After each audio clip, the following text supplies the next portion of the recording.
First up, we have Balance Breach with Save Our Souls. This is the third album from this Finnish metalcore band, and I really enjoy what they're doing here. I find it as soothing as I do mesmerizing. It's a delightful take on the genre, which doesn't get like super brutal metalcore. It doesn't go crazy with the djenty or breakdown elements that metalcore has been associated with in the latter parts of the 21st century so far, but it doesn't get overly poppy and much too catchy or anything like that. It's just this great balance of all of it. It gets a little proggy. It's got that metalcore sound. It's poppy. It's got all these great things to it. It's just this great flair of melody and harmony that I don't hear in a lot of other bands in the genre. And honestly, it might be my favorite metalcore album to come out of the year so far. It's done perfectly. Even if you don't like the genre, I think there's something about this album and this band that you would find quite intriguing. This is how you do metalcore, folks.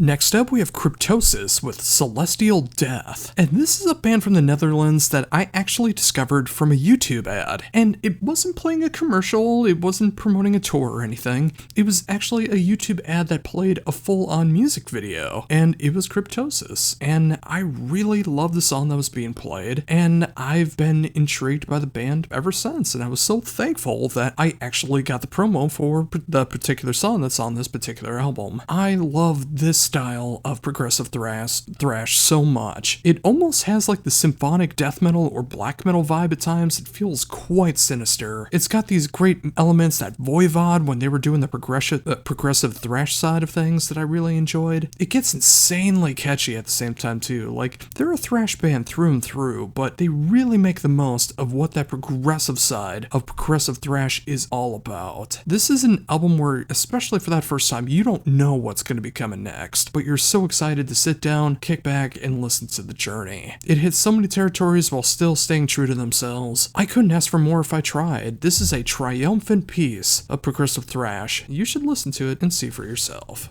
Next up, we have Dawn of Ouroboros with Bioluminescence, and this is Album of the Year material for me. The band's third album, straight out of Oakland, is some of the best progressive music that I've heard in 2025 so far. It pushes the boundaries of what progressive post-black, progressive death metal, all of that combined. Like, they push everything into so many different territories, and it's done to absolute and utter perfection. I can hear elements of jazz and post-rock in here, as much as I hear the black and death metal, the post-black, the death metal, everything that they've been doing, but this just feels like their magnum opus so far. There's so many different subgenres attached here, and it might sound like it's coming off as too many subgenres and details for their own good, but I assure you that is not the case. When you listen to it, everything will make more sense. This is simply a band putting out the kind of music that they want to make. It can be as soulful as it is apocalyptic. This is magnificent in every sense of the word, from the production to the songwriting to the performances on display. All you need to do is just give it a listen for yourself, and I defy you to find not even one element that you wouldn't enjoy on here. Like, there's something on here for everybody. Even if you don't like the sum of its whole, you will find something you love about this. If you can't, I'm kind of amazed that you're checking out my reviews to begin with. Like, why are you even checking out heavy music to begin with? This is Album of the Year material for me, and that is not an overstatement. It is just that good. Next up, we have Deathless Legacy with Damnatio Eterna, and I really hope I got that right. I am terrible at Italiano. But I will say I'm not terrible at finding Italiano metal bands, as this Italian horror metal band is back with their 6th album since 2013, and it might be their best yet. It's the perfect balance of everything they've been working towards all of this time, this heavy metal sound, the horror metal aspect of it all, just the right amount of gothy moments and poppy moments going on. It's just one of the catchiest albums in this style that has come out in a very, very long time. And it also helps that it features past and present members of Vision Divine, Canines, Athena 19, and so many others. This is something that is more than worth your attention. If you dig the likes of Ghost, especially a band like Death SS, which they started off as a tribute band for, and of course if you like the imagery of King Diamond and Merciful Fate, you need Deathless Legacy.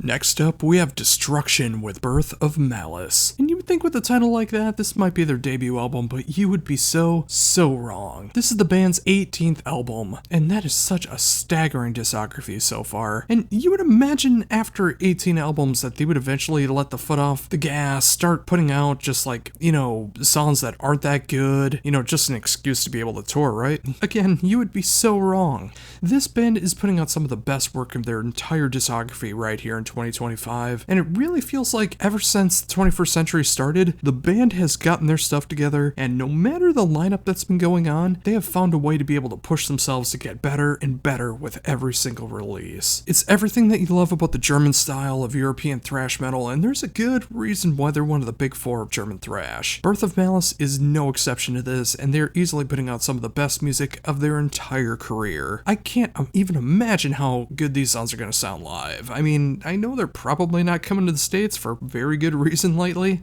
but I'm looking forward to hopefully some good footage from YouTube to be able to see how these songs sound live. This is a perfect thrash album for the turbulent times that we live in 2025. Next up, we have Edge of Paradise with Prophecy. This is the band's 6th album coming from this LA band, and it combines all the best elements of what they've been doing all this time into one super catchy form. I will say this is probably their catchiest album that they've put out so far. But it still feels like it's equal parts playing the main stage of Wacken and equal parts stuff that I really want to hear on modern rock radio. It's a great combination of that catchiness, the heaviness, and the occasional symphonic element moments that really was in the beginning of their sound and kind of faded into the background lately, but I still really enjoy when it's there. It's got this great rock vibe that's undeniably perfect for rock, pop, metal, everything that's going on. I think it just works so perfect for what they're trying to do. It is my first foray into the band, but I did check out the other albums, and again, I will say this is the catchiest album that they've done so far, but this won't be my last time checking them out either. I'm very excited to see what they're going to be doing from the future. I love what's on display, and if you want some really catchy rock, metal, and a little bit of symphonic sound, you need to check this one out.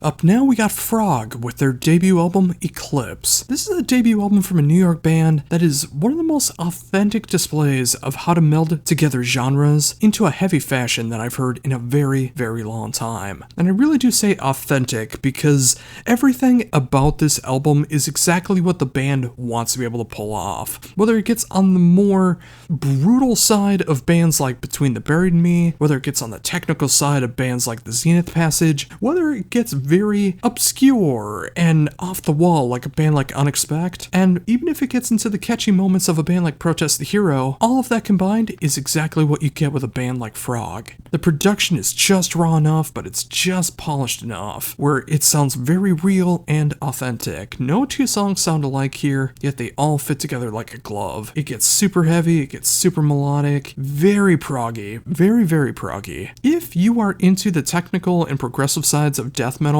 but you don't mind when they get more melodic, this is one that you need to check out. It's one of the best debut albums that I've heard in 2025 so far. Do not miss out on this one. Next up, we have This Gift is a Curse with Air. This is the 4th album from the Swedish band that combines so many great genres together of black metal, post-metal, sludge, and some hardcore throwing in here as well. It feels like this unholy concoction of The Lion's Daughter, Cult of Luna, Celeste, and Amenra. And if that sounds intriguing to you at all, you need to check this one out because this is a fantastic display of what black and sludge metal is all about. It hits the utter extremes, like it will get into the hyperblasts of black metal, it will get into the slowest, doomiest moments of sludge metal and post metal, yet it's all tied together with this great hardcore atmosphere going on as well. It's got fantastic production, and the songwriting and musicianship on here is just off the charts. If you want something that hits all of the extremes of these genres, but it still leaves you wanting more, you need to check this one out. Next up, we have Mercury Tide with Walls of Confusion. Now this technically came out on Monday, but I'm still counting it as coming out today. It's just easier that way when it comes out this week. Anyways, this comes from Dirk Thurisch of the band Angel Dust, which is an underrated German band that I think anyone who enjoys the more melodic power metal side and heavy metal kind of thrash side of things really needs to check out, but in this particular case, it's going a little bit in a different direction. Like, if you mix together Evergrey, Morgana Le Fay, Darkwater, and of course, latter day eras of Angel Dust, you have one of the most intriguing and enduring albums that I just simply can't get enough of in 2025. Walls of Confusion gets so catchy, but it never loses sight of what this project is all meant to be about. It's dark, kind of whimsical, it hits the right moments of power metal and heavy metal fused together, and some of the most anthemic riffs that I've heard in this genre in a very long time. Seriously, hear the chorus of Walls of Confusion, absolutely stunning. This is my first foray into this band. Of course, there's only 3 albums so far, but I really enjoy what I'm hearing, and I can't wait to go back and check out what those other albums have been like up to this point. And if you like the dark side of power metal and heavy metal, you're gonna love this one too. And of course, make sure to go check out Angel Dust as well. Now we have Raging Speedhorn with Nightwolf, and this is a band that I've heard about since the beginning of the 21st century, but I've never given a chance, and I really don't understand why I never have, as this hits so many things that I love. It's a great mix of rock and metal and punk and hardcore, all thrown in together. Like, it feels like a grand mix of Torch, Soylent Green, Red Fang, and I Hate God. And especially on this particular album, it gets a little cheeky. I mean, it kind of references Teen Wolf throughout the entire album. How can you not appreciate something like that? I mean, if you want something that's a bit more on that cheeky side, but still never loses momentum of what the rock, metal, punk, hardcore sound can sound like all conglomerized together, you need to check out Raging Speedhorn for yourself. And finally, for brand new stuff out today, we end things with Sculpture with Landkrieg. This is the 4th album of this band's career, my first foray into the band, but it is my kind of death metal. While it does sometimes get into the more hyper side of death metal with blast beats and all that kind of stuff, it always stays near and dear into the more mid-tempo side of things, like Bolt Thrower and its X-Fix, and my favorite era of Entombed. It's that 90s era of death metal where it didn't need to be brutal 100% of the time. It didn't need to be, showing off fretboard Olympics and all that kind of stuff. It's just technical enough not to be sloppy, and it's just balanced enough to feel authentic and original. It's just down and dirty Swedish death metal done to absolute perfection. It hits the extremes on both ends, and it's just the right amount without ever being overbearing. Not to mention those unexpected melodic moments that will hit you like a ton of bricks. If you like that straight up old school death metal sound, especially that Scandinavian Swedish sound, you will love Sculpture. Up now, for all the stuff that I've missed along the way, starting with Addicted, or Addicted CH if you're trying to find them online, with Time is Endless. This is the sophomore album from the Swiss band in 17 years, and it's another band that I'm hearing for the first time, but I'm loving everything that they're doing. It is such a great blend of melodic metal that is not afraid to get super heavy with the occasional growl, hitting into subgenres that you wouldn't necessarily expect. I mean, I hear Devin Townsend in this, I hear Gladen Fold in this, I even hear Freedom Call in this. Like, it's just all under this umbrella of melodic metal, heavy metal, melodic rock, all thrown together to create such a killer band. And speaking of killer, that's exactly what this production style is, just showing off everybody in the right way. The songwriting is off the charts. This is the kind of album that you just kind of need to hear for yourself and fully understand that this is melodic metal. No matter your preference of metal, I think you're going to find something to dig here. And really, isn't that what all of this is all about? I love what I'm hearing, and if you check it out, you just might as well. Now we have Antagonizer with Edgelords from Hell, and this is exactly the kind of album that we need in 2025, no question. The sophomore album from this Florida trio is a perfect blend from the 80s that would have just pissed off the PMRC in every single way, and I am all here for it. Imagine this punk and metal mix that kind of feels like, at least to me, if Warlock mixed with Midnight. You will get Antagonizer. 13 songs, 32 minutes long, just enough to piss off the right-wing stuff. It's short and sweet, and it leaves you wanting more. I really can't add much more than that. You just need to check this out for yourself. It is absolutely killer. Next up, we have Avantasia with Here Be Dragons, and you're probably surprised that I'm covering it this week and not last week, especially considering that I did have the promo for this one and I've heard it for quite a bit of time. Well, I simply thought it was coming out this week, so I was a week off, and then when I finally saw it pop up, I was like, oh crap, I messed that up. But thankfully, there is the What I Missed section, and I'm glad I get to cover this one still. Now, when it comes to this album, there are a lot of people who have written this off because of songs like Creepshow, and I think that you've done yourself a huge disservice if you've done so. I will say right off the bat, this is not the best Avantasia album, but it combines the best of Avantasia into one album. You can get the super fast power metal that I love so very, very much. It has some pop rock elements like what you've heard in Creepshow, and it'll remind you of those latter-day Ed Guy albums that we all miss. And it's got those epic power metal tracks as well too, that Avantasia really made their signature.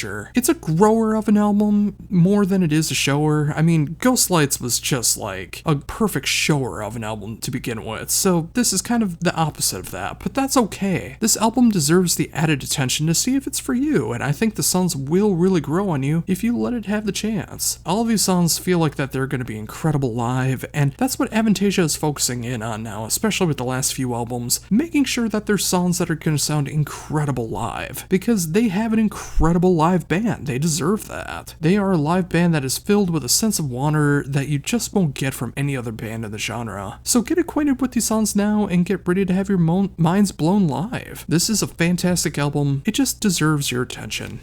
Now we have Blue Ambition with Seduction of the Innocent. This very sexy debut album from this American AOR band is exactly what I want in this style. It's both 80s AOR, but it has just enough of some modern rock tropes that makes everything work together in perfect harmony. Overall, I feel like this is an album that was written back in 1985, maybe shelved off to the side, and then in 2024 it was unearthed. They added some new elements in there to make it a little catchier for the kids in the 21st century and released into the world now. And I think that's such a fantastic way to go about it. It's the kind of album that I feel like you just need to sit down and listen to it and see how the modern elements really work with the AOR. If I try to explain it, I think it's going to ruin some of the mystique behind it. But then again, I also feel like this is the kind of AOR that I feel like this band really needs to open for a band like the Night Flight Orchestra. That would be just the perfect night of AOR. Everything from the vocals to the solos to the musicianship to the atmosphere, everything that's going on here is just ridiculous for this kind of sound, and I love what they're doing here with the AOR. It's done with such authenticity but updated just enough. Listen to it and you'll see what I mean. Coming up next is, oh boy, I deeply apologize for pronouncing all of this wrong, as I do not speak French well, but I'm gonna try anyway. Ethmeb with Allo Babar et les Caramboleurs. I'm so sorry for butchering that beyond belief, but I do want to talk about this one as it is one of the best prog albums of 2025. I can't really explain what this really sounds like. I mean, it is like epic, progressive, power death metal all thrown into one. So, kind of think like if Mike Patton joined Strappy and Lad and the label wanted them to make a progressive power metal album that's in French, that's this album. And it's done in two forms. One where all the tracks are separated, and then there's the true version of it as well, where the tracks are combined into their truest and most cult form, where they come in at 11 minutes and 11 seconds, 22 minutes and 22 seconds, and 33 minutes and 33 seconds, all coming in at a blistering 66 minutes and 66 seconds. It's quirky, silly, brutal, epic, and intense all at the same time. It's an absolute mind screw, and it's quite hard to comprehend at first, but if you give it time, it all unlocks and it becomes such a rewarding experience. This is the most progressive, and I do mean in the true meaning of the word, progressive album that I've heard in years. Just put it on and you'll be blown away.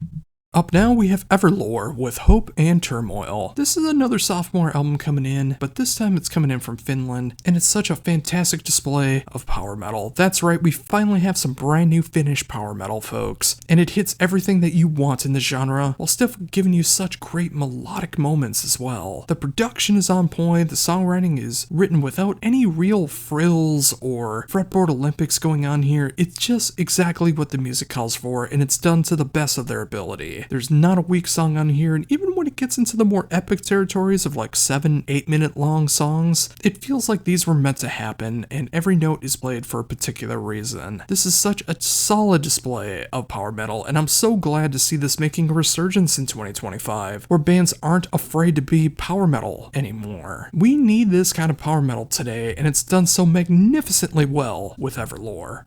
Now we have The 500 with Ghost Rider. This is the band's latest album, and it's a great thing to see that this band has come back after a few years and have come back stronger than ever. I've been loving the band since their last album, World on Fire, where I got to do an interview with their drummer Mark, who, hey man, if you're checking this out, miss hearing from you. But the band really does feel stronger than ever. The music is so catchy, yet it never loses sight of why I enjoyed them in the first place. While the band has become a bit more mainstream in their sound, not to say that they don't have the kind of proggy elements and the heavier moments that I loved about them, but it also feels like so many of these songs could be played on modern rock radio here in the States. There's no excuse to include them into that sound. I really think that they would go over well on the radio. The production is on point, and everyone in the band is playing their hearts out. It is the perfect gateway for those that want to explore heavier music that have never really tried before, and I think it's a good insight for metalheads who think there's no more good music in mainstream music. The band has been catching so much fire lately, and they're really lifting off, and it's such a fantastic thing to see. I'm so happy to see their rising success. They deserve it all, and then some. This is a great bit of modern metal that the world really needs in 2025. Up now we have Francesco Maras with Out of the Fire. This is the fourth solo album from the current guitarist of Tigers of Pantang, which is a great 70s and 80s classic rock band that kind of covered the gamut, kind of like what Y&T did, but more of a UK band than America, but I think you get the point.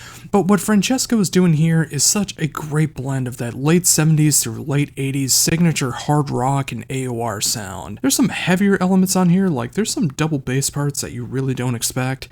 There's some poppier, more mainstream moments that happen on occasion, and of course that sexy, bluesy stuff that they have done so very, very well over the years. It's so well-rounded and enjoyable from start to finish. This feels like such a fitting love letter to that era of rock, and it's all done with such an authenticity that's hard to describe until you hear it, and it's like, oh yeah, I get it. It's an excellent production style, and the songwriting is in top form. This is really for anyone that loves that near and dear 70s and 80s AOR style, but done in 2025. Give this one a proper listen and enjoy. Up now we have Frightful with What Lies Ahead. This is a sophomore album from this Polish death metal band that really mixes together the best of death thrash all into one album. It's Asphyx, Vader, and Bloodbath all rolled into one. The production is just raw enough, really giving that early day 90s sound, but it does have that late 90s, early 2000s style of death thrash all throughout this thing. It's 8 songs, almost 40 minutes long. It feels like the perfect length to get everything across, and it still will leave you wanting more. If you love death thrash,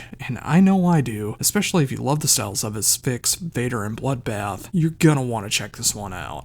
Coming up now is another one that I hope I get correct because, again, my German is not up to snuff, but it's Grob with Kramas. This is another sophomore album. There has been a lot of sophomore albums I've been covering this week, hasn't there? But this time it's coming from Germany and this black metal duo that is writing some of the most cold, dark, and intriguing black metal that's been out in 2025 so far. It is raw enough, but it is still very clear in its production style. The songwriting really harkens into some dark territory, and it feels very appropriate for the world that we live in right now. It gets orchestral and classical at times. While that's not being the focus, it is pure black metal through and through. It's cool to see it just done in the right kind of sinister way. This is pure black metal through and through, as I mentioned, and it really gives off everything from that 90s guitar style to the vocal abilities and so much more to it. It feels like a grim fairy tale told as traditional as possible, and this is the music that you imagine is being played throughout it. If you want that in your black metal, you need to give this one a shot. It's one of the finest displays of this style of black metal in 2025 so far.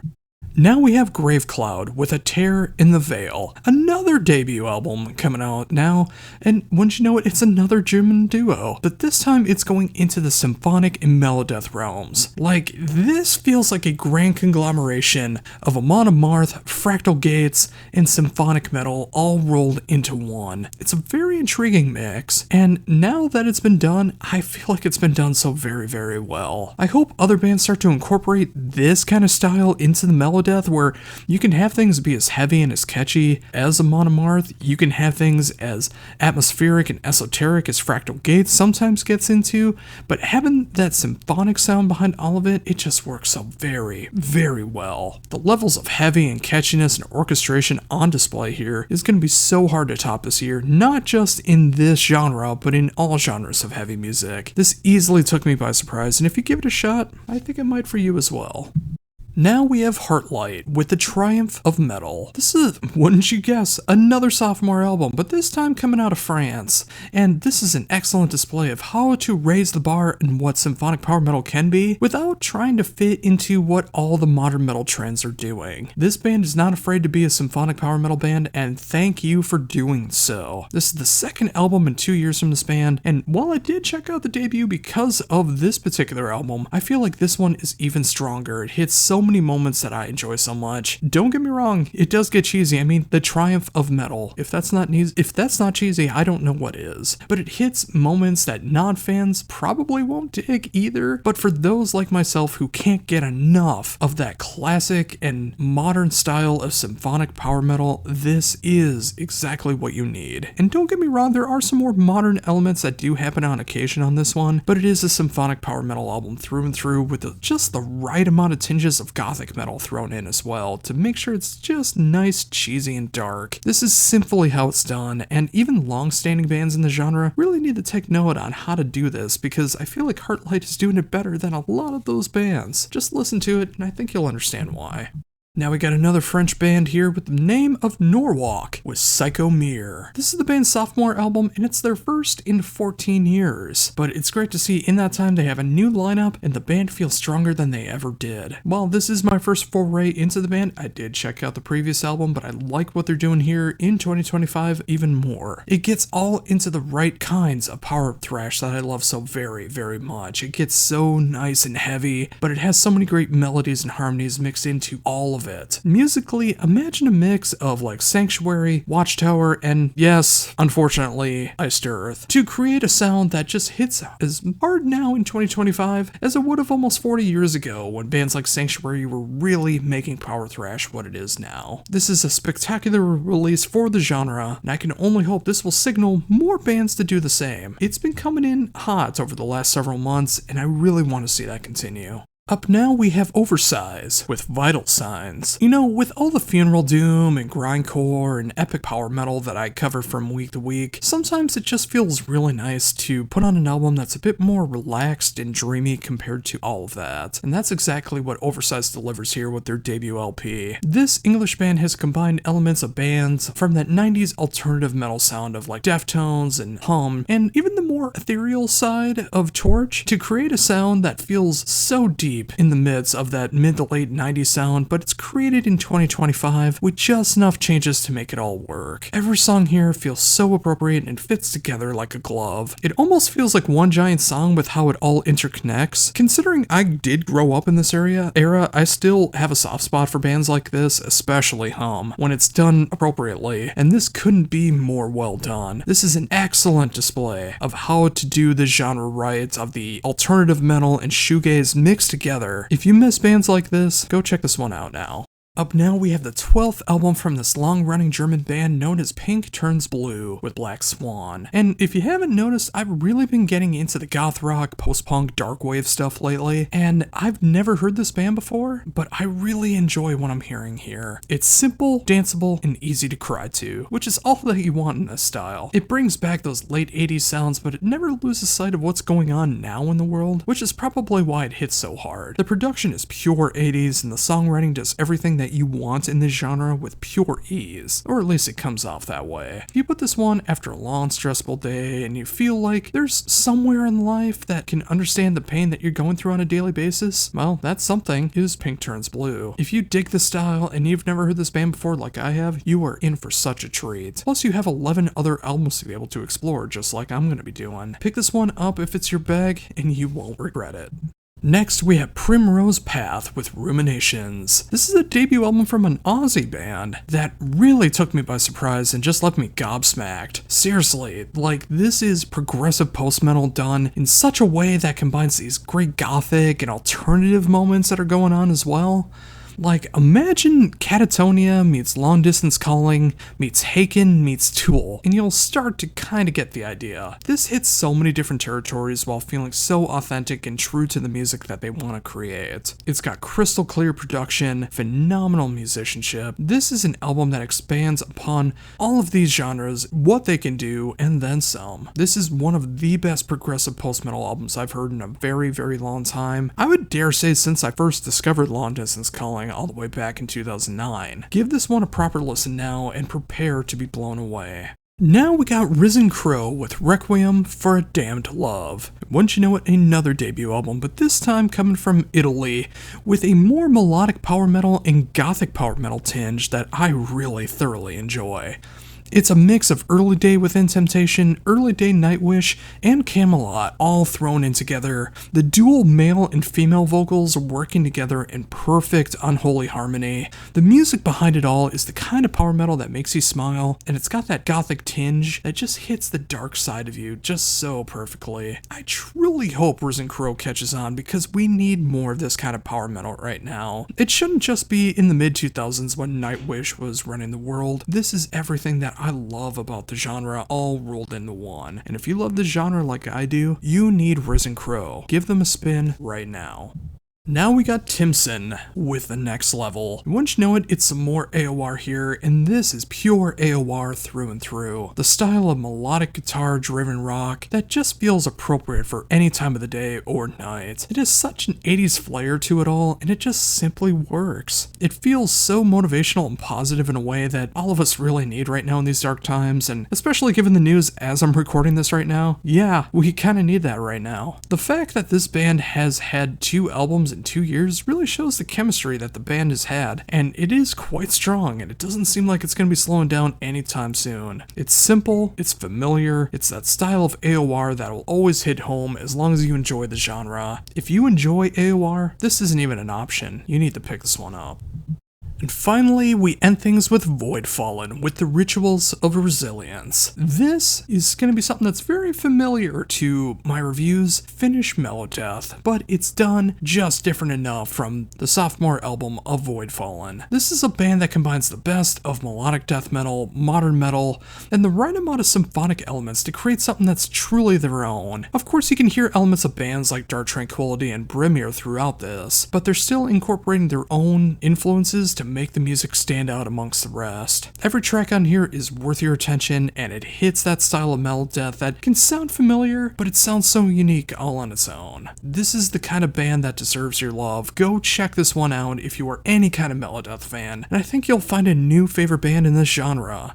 Void Fallen is kind of going under the radar, but let's change that. This thing really is fantastic. First up, we have Desiderium with Keys to the Palace. This is the 5th album from a one-man band whose name is Alex Haddad, who you might know as the current guitarist of the band Atheist, who's also been in Archaic, and of course Nulling Roots. All 3 of those bands I thoroughly enjoy, so I was very curious as this was my first foray into Desiderium, and I love what I'm hearing. This is what I love so much about progressive death metal, melodic death metal, and so much genre bending that's going on here. Like, if you love a band that can sound like Tomarum, Neo Lascaris, and an Abstract Illusion, you're gonna find something to love about this band. It goes all over the place, yet it all makes sense the more that you listen to it. The production is top-notch, the musicianship is just out of this world, and the songwriting goes so many different places. And again, the more you listen, it will all make sense. And if that's something you're looking for, check out the brand new album from Desiderium. Now we got Kerberos with Apostle to the Malevolent. Now this is some pretty cool symphonic and progressive death metal from Switzerland. This is a sophomore album from this band, and again the first time I'm hearing of them, but I am loving what I'm hearing. It has all the elements of symphonic death metal that I love. It has so many great elements of progressive death metal that you wouldn't necessarily expect from a sound like this, but it works together so perfectly. It's like if you mix Septic Flesh, Edge of Sanity, and yeah, even Haken into one band. As odd as that sounds on paper, it works so well in execution. The musicianship is spellbinding, the vocals are incredible in both the screamed and the clean forms, and the songwriting takes so many twists and turns. I'm still not sure if I've caught everything at this point, but it just gives me all the more reason to go back and listen to it and see if I can catch everything. I love what's going on here, and if you want a refreshing take on the symphonic and progressive death metal genres, check this one out. Up now we got Mantra with Titans. Another discovery this week. There's so many bands I'm discovering and it's just so cool to see. And this time this is a Croatian band that really mixes the best of folk metal, hard rock, heavy metal, and sometimes even pop rock, all fused together into this awesome sound. This is a band that is not afraid to make music that they want to make, but still make it as catchy as possible. This is some of the most digestible and easygoing folk metal I've heard in a very long time, and I feel like it'd be kind of a perfect gateway album for anyone that's not really even familiar with metal and they want to be able to hear what folk metal could all be about. The production is crystal clear, and again, that songwriting is just so catchy. I have so much stuff to catch up on now with 7 previous albums. This is the band's 8th album, but I can't wait to check out the rest. Titans is an excellent display of making folk metal for everyone, so go ahead, jump on board now. Up now is Night with Cult of the Serpent Sun. This is the 3rd album from the San Francisco band that is really expanding upon their sound that they started off with, but as much diversity is starting to show through the band, they never lose sight of who they are. The blackened heavy metal side of the band is far from gone here, and it's still here in strides, but you can hear more elements of cult rock, doom metal, and the occasional hard rock elements that really help the band stand out. The production is the best that they've easily done to date, and it still feels like the songwriting is just keep getting better and better. A little more diverse, but hey, I think that's a good thing. This is the kind of album that they may not take a hold of you the second that you listen to it, but by the end you'll have succumbed to everything that the band has to offer. And it just might be the kind of right evil album that is just digestible enough for you to be able to listen to, whether you listen to things on the more mainstream side or the more evil side. So go ahead and give Night a chance if you never have before. I think he'll be won over.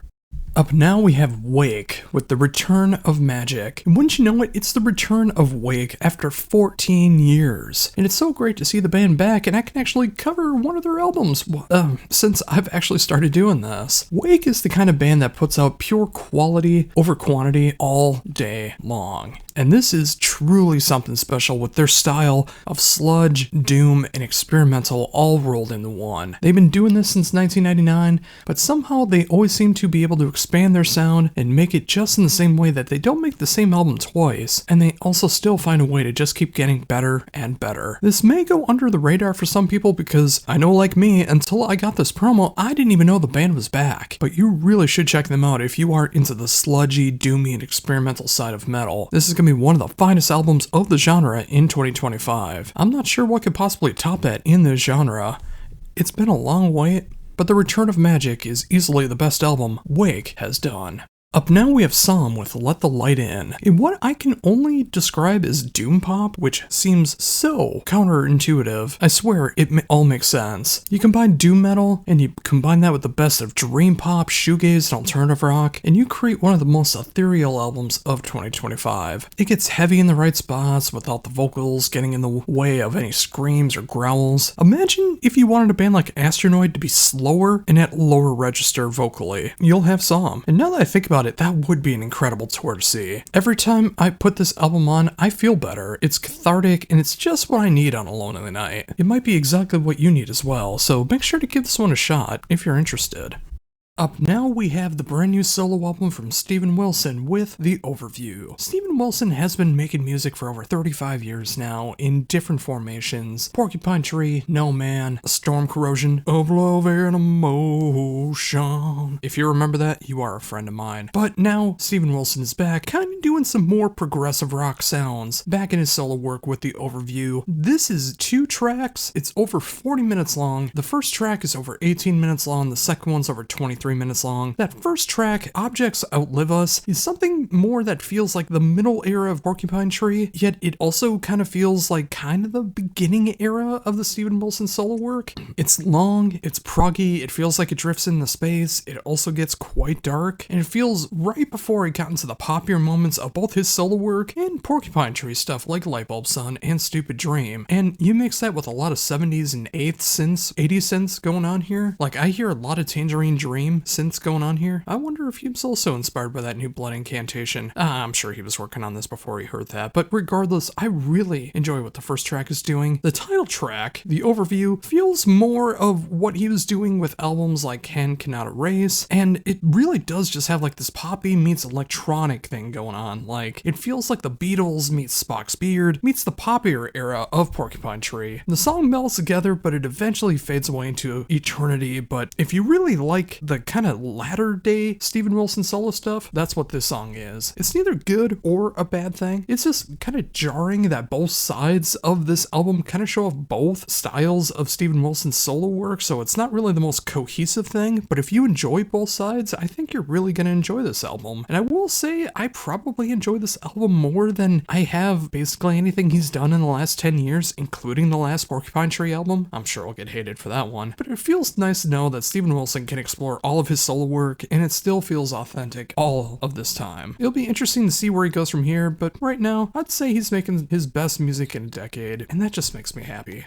Up now is a band name that I really hope that I get right, Tiktaalik with Gods of Pangea. This is the debut album of Charlie Griffiths, of Haken's full-on band. He did make a solo album last year, the year before, I'm kind of forgetting when it is now, but this album is the first one under this moniker, and it's an excel display of what progressive metal can sound like, with the high ends of what prog metal used to be, and also mixing it with some of the best in 80s and 90s thrash metal of all things, and also combining some of the heavier ends of progressive death metal as well, and a few other nuances that you just might not expect. His solo album was a sight to behold, especially with what he was doing in the progressive death metal, progressive metal, and other genres, but I'm glad to see that this has a proper moniker now, and I really think the sky is the limit going forward. I mean, this album is basically about the beginning of the world, so there's so much of the world to be able to explore with this band. The production is perfect, the songs are just so catchy no matter how heavy, proggy, thrashy, genre-bending it gets. And when you feature moments from singers like Textures, Between the Buried and Me, and Protest the Hero, this is going to be quite a counterbalance of an album. Whether you like prog metal, thrash metal, heavy metal, it doesn't matter. If you like any of that, I think you're going to find something to really appreciate about this, so go ahead and pick this one up now. And finally, we end things with Warbringer, with Wrath and Ruin. This is the 7th album from Warbringer, and I can't believe they've already had 7 albums now. I still remember when they first came out, and I thought that they were just like the future of 21st century thrash metal, and I still find that to be the case to this day. They still have that classic Warbringer sound, that very heavy and aggressive thrash metal side, and of course, in the last few albums, you start to notice that you kind of get near black metal territories, which I really, truly appreciate as well. They are able to write such catchy riffs, and it also has some of the most diabolical lyrics over top, and this album is no exception to that. This really does feel like the soundtrack to the end of the world, and once you know it in 2025, it feels closer to that than ever before. If that really does happen, hey, at least Warbringer wrote a really cool thrash soundtrack to it all, and as long as we're still here, I can't wait to see what Warbringer does next, and it is probably going to be one of, if not the thrash album of 2025. And now for everything that I missed, starting off with the band Adamantis with Reforged. This is the first time I've heard of this band, and I wish I would have heard them on their debut album, because this sophomore album from this Massachusetts power metal band is some of the most strong and sophisticated power metal I've heard in quite some time. They don't go to the extreme ends of the genre, they aren't trying to be a gimmick, especially something that's memed to death like some higher end power metal bands that you know that I'm talking about. This is authentic power metal through and through. The production is perfect for this style, giving me that really early to mid 2000s power metal vibe, which I truly enjoy. The songwriting is perfect for what they're trying to accomplish, and the musicianship is top notch on all fronts. This is my kind of power metal, and it's so great to see this making a real resurgence in 2025, where people want to make power metal again, and they're not afraid to make it. I need more of this, and I can't wait to see what they do next.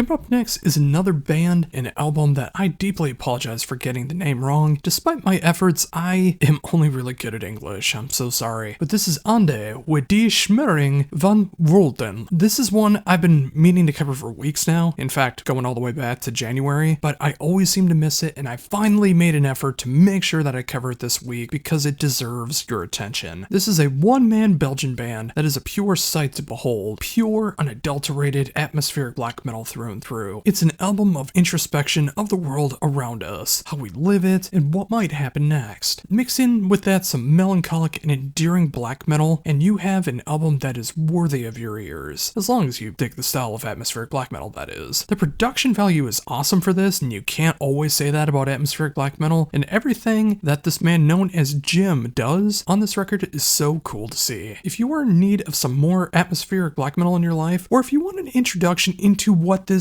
genre is all about, do not overlook Ande. It's incredible work. Up now we have the self-titled debut album from Border Hills. This is an Italian progressive rock band that is one of the darkest progressive rock bands that I've heard in quite a bit of time. Like, if you mix Pink Floyd, Porcupine Tree, and Goblin, you have Border Hills. Like, this album is so dark with its imagery. Like, all you have to do is look at the album cover, and I think you have a pretty good idea of what this is all about. It's horror progressive rock, and I think that's such a cool thing to see, and I don't think enough rock bands do that in 2025. I really dig the production style on here. The songwriting is so cool and just the right amount of catchy for this style. My words can only say so much for this one. I think you just need to give this one a proper shot, and I think it's going to be a very dark, shining progressive rock album in 2025. Now we have Claymorian with Eternal Curse. This is a very welcome surprise to my ears. A Siberian blend of power metal, heavy metal, and the occasional doom. It's a winning combination for me, and it begs for repeat listens, and wouldn't you know it, I've done that. And wouldn't you know it, I hear a lot of Adamantis in this band, who I just covered a few albums ago. That is so weird that I covered them on the same list without even trying. Mix in some early day Virgin Steel, some Doro type vocals, and the occasional Candle Mass riff, which I was not expecting, and you have me sold. I love the production on this one, just really makes everything fit together. This is how you make classic metal mixed in with 21st century power metal, and again, a bit of doom to create something very magical. If this sounds good to you, you want to check this one out now. Up now we have Crown of Madness with Memories Fragmented. Have you ever thought a brutally extreme death metal album could make you cry? This one has made me very, very close to tearing up. This debut album from this BC duo, they have written some of the most emotionally driven death metal I've heard in this style ever. It feels like the mind of someone struggling through life mentally, physically, and being crushed by the weight of the world and their own mental illnesses. With a production style that is just made for this style, it brings the instrumentation and especially the vocal delivery and makes them absolutely devastating. Seriously, how can a band that channels so much Ulcerate, Bluntas Nord, and Portal make you feel so sad that you just want to sit down in the corner of your room and bawl your eyes out? This couldn't fit more of my state of mind if I tried, and trust me, this week is no exception to that rule. This is an album that will hurt, and if you don't feel it in the music, just pay attention to the vocals and look up the lyrics if you can't understand them, and you'll start to understand. This one is a devastator, and it will devastate your mental state. Sometimes that's exactly what you need though, and I'm so glad that Crown of Madness has tackled all of this. If you dare, pick this one up. Now we have Druma with Swords of Our Time. Again, Germany has put out some of the best albums of 2025 so far, and Druma is no exception here. The sophomore album from this post-black band brings in a refreshing take on black and sludge metal by adding the post-black elements to all of it and just making it sludgy enough as well. I just love the raw, aggressive feels behind this, and it just hits at the right times. It's not a constant barrage of sound, which can happen in any of the genres. It's dynamic, it comes in waves, which is honestly how this should be done. It's all about dynamics. It's also very dark and very bleak, which matches the current state of the world. It's moody, dark, and again, those dynamics. What else could you possibly want in this kind of genre? If you dig your black metal on the posty side, or if you want your post metal and sludge with just enough blackened elements, check out Druma. Now we have Erosis with the Sunken Lands. Yes, yes, and more yes. Epic folk metal with a blackened twist is exactly something I've been craving this year. Something that just has excelled production, mesmerizing songwriting, and the talent everyone has in this band is staggering. They are all on fire on this album, and it never lets up that momentum. It does, well, I guess it does in a little bit of time, but really, you know what I'm talking about here. Imagine if Keep of Calcium made a full-on folk metal album in the vein of like Winter Sun or Encephalum without ever losing that blackened side of Keep of Calcium, and you have Erosis. This thing is insane, and it only gets better the more that you listen to it. Seriously, go check this one out.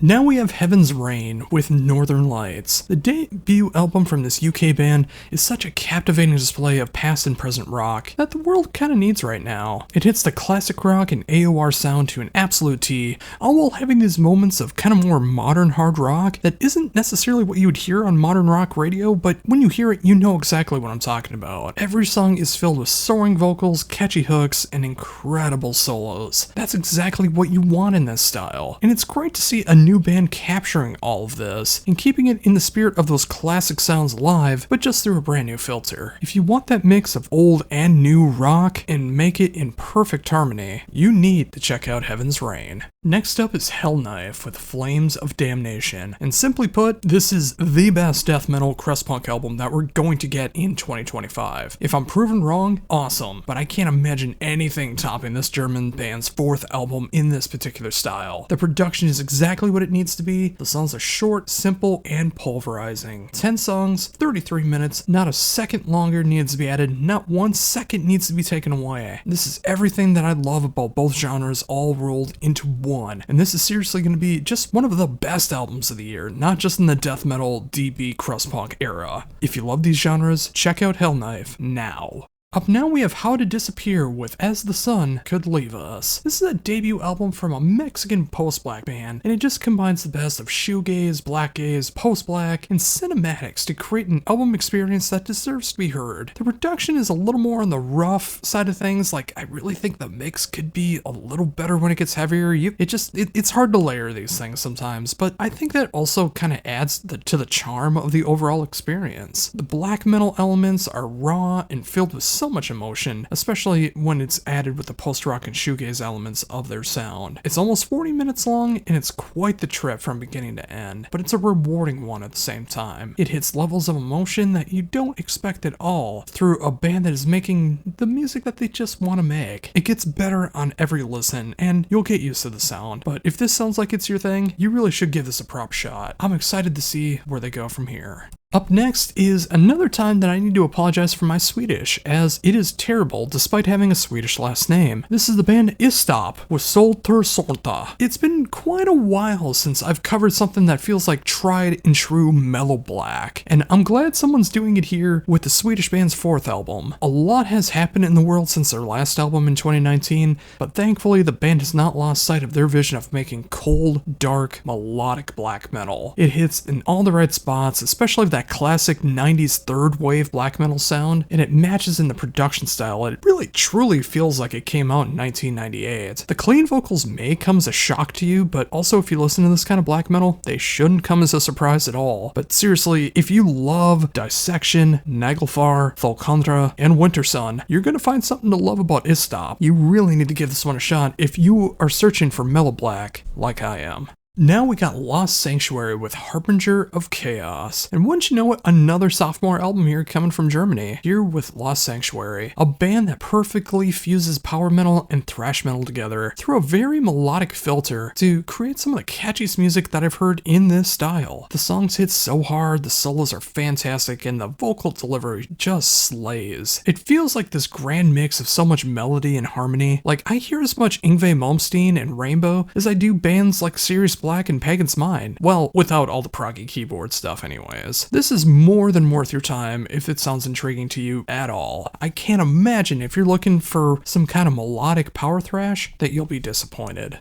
Here we have Magistry with the new Aeon. I'm so glad to see the resurgence of power metal, symphonic metal, and the likes in 2025. I was getting so sick of bands abandoning the genre for whatever reason, but this sophomore album from this Brazilian band gives me hope for the symphonic metal genre. Where other bands are leaving it for more mainstream metal, more electronic music, Magistry is doubling down on their sound and creating some of the most captivating and alluring symphonic metal that fans of early day Epica, Serenia, and Stream of Passion are sure to love. If you want that pure, authentic power metal and symphonic elements here, you have it here with New Aeon by Magistry. Seriously, I can't say enough good stuff here. Pick it up for yourself and you'll see what I mean.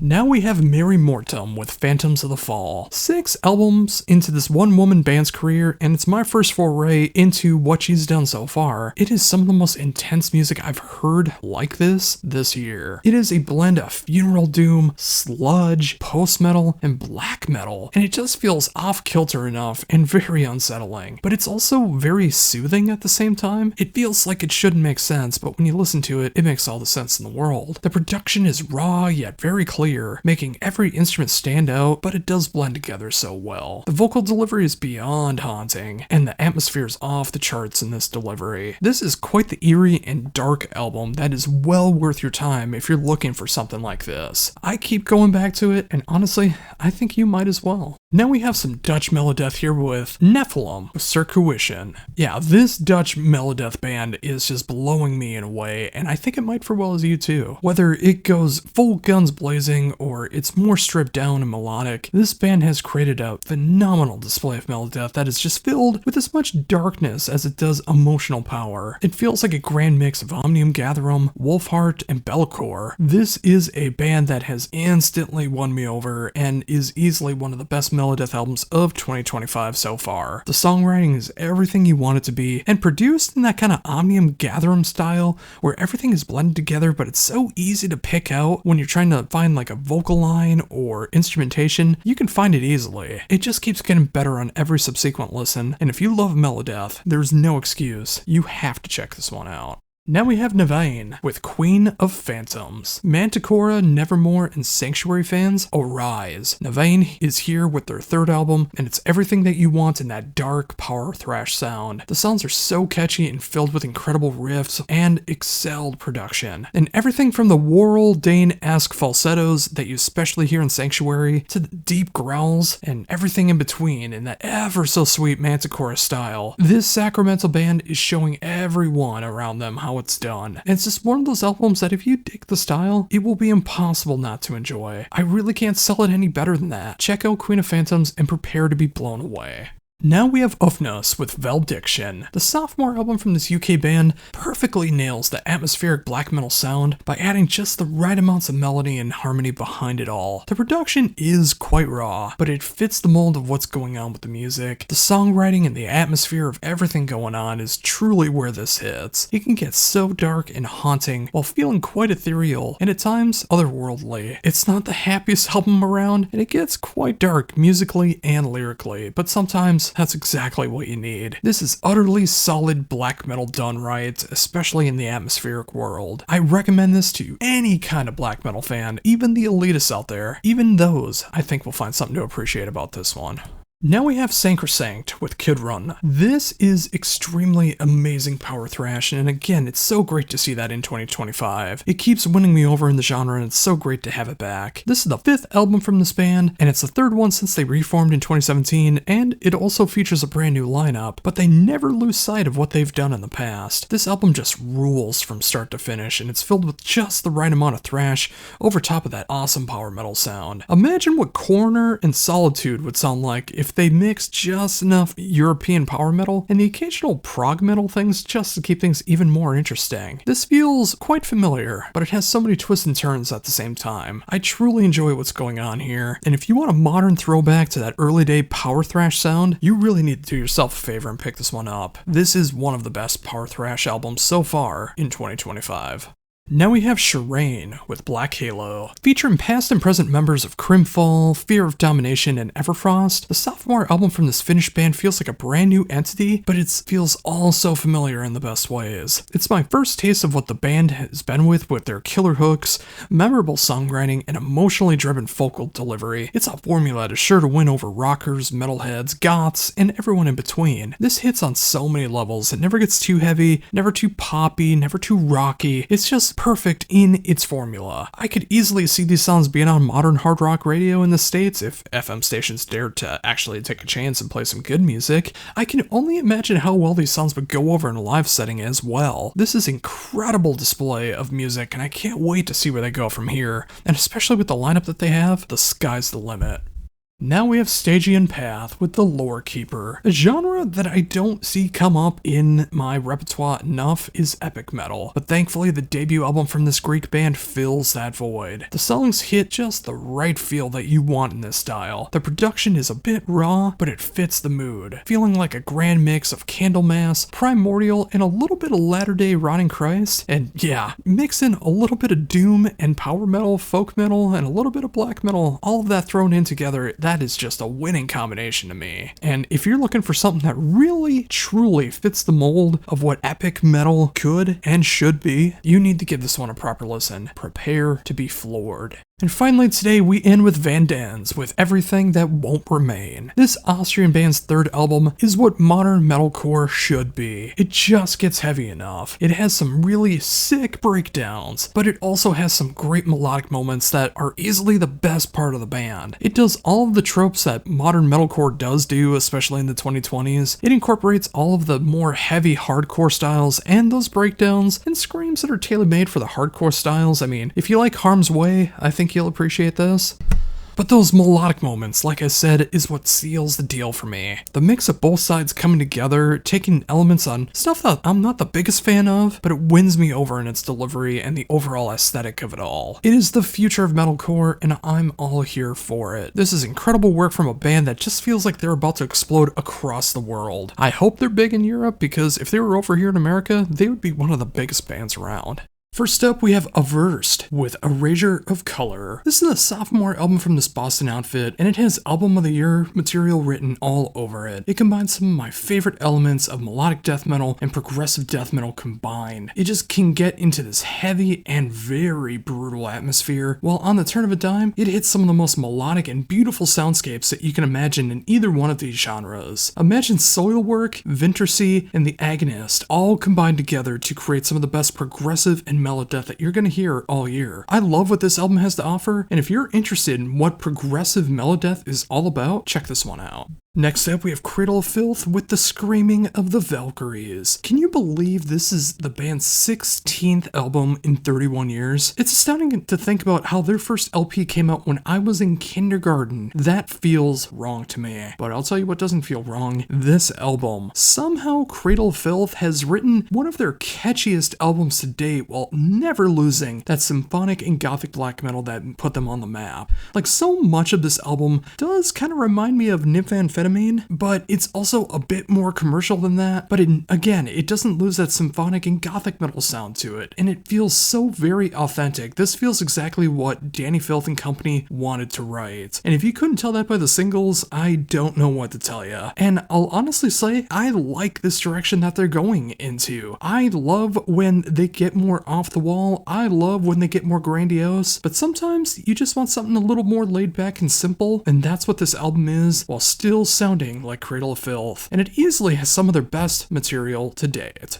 Next up, we have Dissociate with To Lift the Veil. This is a debut album featuring members of Persephone and Wormed, two very, very different bands, but they're able to come together to create some progressive death metal and synthwave combined together. Like, this is progressive metal, some of the most extreme metal, and synthwave combined. All the instrumentation is done by Daniel R. Flies of Persephone, and the vocals are done by Gabriel Valsazar of Wormed, and I think they're an excellent combination together. It's quite the mind trip, trip, especially when you hear all of these great brutal moments that are going on, mixed in with the progressive death metal, and then all of a sudden you start hearing these synthwave moments. You almost feel like you might have gotten a bad copy of the album or something, but no, this is what they intended, and the more that you listen to it, the more that it makes sense. If you're not big into genre bending, you're probably not going to be into this one. For everyone else, if you like brutal, if you like extreme, you want that in your progressive death metal, but you also want a little bit of synthwave thrown in, check this one out. Now we have Euphrosyne with Morris. This is a debut album from this Greek outfit that really is just blowing me away. Post-black and doom metal mixed together, I just find it to be an excellent combination, and I love what they're doing here. Like, they really know how to hit the dark, evil moments of black metal, but they can also mix it up with some post-metal elements, some doom metal elements, and they also know how to mix in the right amount of post-black in there and post-rock going on with all of it. Like, if I had to describe it, imagine Oceans of Slumber meets Rotting Christ meets Cult of Luna. If this sounds intriguing to you at all, you need to give this one a shot. This is such an amazing discovery. I'm so glad that this came out, and again, Greece has some of the best metal bands out there that you might not be thinking about, so seriously, if you want a winning combination, check this one out. Up now we have Gates to Hell with Death Comes to All, the sophomore album from this Louisville, Kentucky band. It's my first exposure to the band, but I really dig what they're doing. It really has that 2020s death metal sound, and I'm thinking of bands like Fuming Mouth and Creeping Death and Zalba. Like, if you like those bands, I think you're gonna really appreciate what Gates to Hell is all about. And wouldn't you know it, this is just a monster of an album that completely flies by. You don't believe me? It's 10 songs and it's 21 minutes long. It is a rager. Like, they could do this whole album in its entirety for an opening set, blow everyone away, and still have some songs left over if they wanted to, or just do this 21 minutes, expand it to 25 minutes, and you're good to go. Get all of your aggression out on this one. This is one of the most heavy of the death metal and hardcore bands of 2025. Up now we got Goddard with Stereo Crush. 14 albums since 1992 for this long-running Swiss band, and that's no easy accomplishment to be able to pull off. It is also no easy accomplishment to be able to continue making some of the finest quality hard rock in all of that time as well. The latest outing from this band combines all of the best moments of the band, the rockin' anthems, the slowed down heartfelt songs, and everything in between.